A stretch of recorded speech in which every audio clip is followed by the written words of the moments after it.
ladies and gentlemen, welcome to our MISAT Bulletin, and we shall start with our headlines.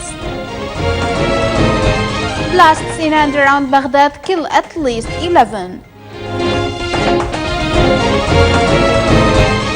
The Russian plane with 92 aboard crashes into the Black Sea.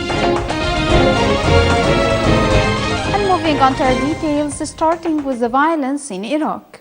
Separate bombings in and around Baghdad killed at least 11 civilians and wounded 34 others. Iraqi police said the deadliest in Sunday's attacks, all carried out with bombs and targeting commercial areas, took place in the southeastern Nahrawan district and southwestern Suwaib district, where 3 civilians were killed in each. In addition to a total of 15 civilians were wounded in these attacks, but no group claimed responsibility for the attacks. On to Sana's crisis, a Saudi border guard has been killed in an exchange of fire with Shiite rebels in Yemen. Interior Ministry spokesman said in a statement carried on Sunday by the official Saudi press agency that the clashes took place on Saturday. He also blamed Yemen's Shiite rebels known as Houthis for launching the attack, adding that the soldier died before reaching the hospital. From another aspect, cross-border fire has repeatedly killed Saudi security agents and civilians since a Saudi-led coalition launched a campaign in Yemen against the rebels in March 2015. In Tel Aviv, Israel pressed forward its promises of retaliation and damage control on Sunday following a UN vote last week on an anti-settlement resolution. Israel's foreign ministry said it began summoning the ambassadors of countries who voted in favor of the resolution, including those from the permanent members of Security Council, Russia, China, and the UK and France. Foreign Ministry spokesman said the US ambassador was not being summoned because it had abstained and not voted in favor. Speaking to a weekly meeting of his cabinet on Sunday, Israeli Prime Minister Benjamin Netanyahu said Israel was also considering a plan of action against the UN without elaborating. And going to the crashed jet, a Russian plane headed to an airbase in Syria with 92 people aboard, including members of the world-famous Russian Army Choir, crashed into the Black Sea on Sunday, minutes after taking off from the city of Sochi. President Vladimir Putin went on television to declare a nationwide day of mourning on Monday.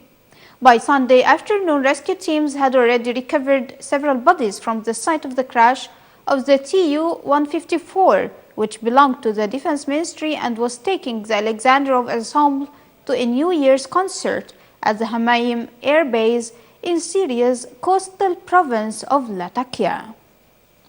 On the other side of the world, President-elect Donald Trump says he will dissolve his charitable foundation before taking office to avoid conflicts of interest. Trump said on Saturday that he has directed his counsel to take the necessary steps to implement the dissolution of the Donald J. Trump Foundation, saying that it operated essentially no cost for decades, with 100% of the money going to charity. But the Democratic Party said that's not enough and is calling for Trump to put his assets in a blind trust. Meanwhile, the New York Attorney General's office has been investigating the foundation following media reports that foundation spending went to benefit Trump's campaign. And moving on to Christmas festivals, Pope Francis on Sunday wished Christmas peace for people scared by wars and for those who have lost loved ones to terrorism that he said is sowing fear and death into the hearts of so many countries and cities. Pope Francis cited those suffering through the Syrian war, especially during the most awful battles in Aleppo. He pressed the international community to find a negotiated solution. He also urged Israelis and Palestinians to abandon hate and revenge. In addition, he lamented that in Nigeria, fundamentalist terrorism exploits even children. From another aspect, the Pope's comments came during his traditional Christmas Day message in St. Peter's Basilica. Meanwhile, thousands of people in the southern German city of Augsburg forced to evacuate while authorities disarm a large Second World War aerial bomb. The bomb was uncovered last week during construction work in the city's historic central district. Police said that Christmas Day is the best time to defuse it because there is less traffic and it is more likely people can stay with relatives. Police rang doorbells and used vans with loudspeakers to urge protesters to leave ahead of a 10 a.m. deadline for the 32,000 homes with 54,000 residents in the evacuation zone. In addition, traffic was halted from 8 a.m. local time. On another side of the world, an explosion at a fireworks workshop in a rural area of northern China has killed or left missing 8 people and injured 16. The explosion Saturday afternoon destroyed the workshop and damaged about a dozen homes in Yangtze village in Hebei province, according to the official Xinhua news agency. It added that 2 people were killed and 6 were missing, while 1 person suffered severe eye injuries with 15 others bruises. The news agency also said that the villager who owns the workshop was allegedly involved in the illegal storage and production of fireworks, citing police in Tangshan City's Fengran district. And finally, weather news. A powerful typhoon menacingly blew closer to the eastern Philippines on Christmas Day. Typhoon Noctan packed maximum sustained winds of 185 km per hour and gusts of up to 255 km per hour and was expected to smash into the island province of Catanduanes on Sunday night.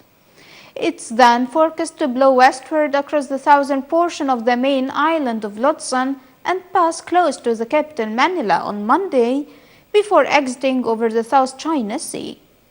Moreover, heavy rainfall, destructive winds, and battering waves were threatening heavily populated rural and urban regions, where the Philippine Weather Agency raised typhoon warnings. And before ending our news, let's take another look at the most important headlines for today.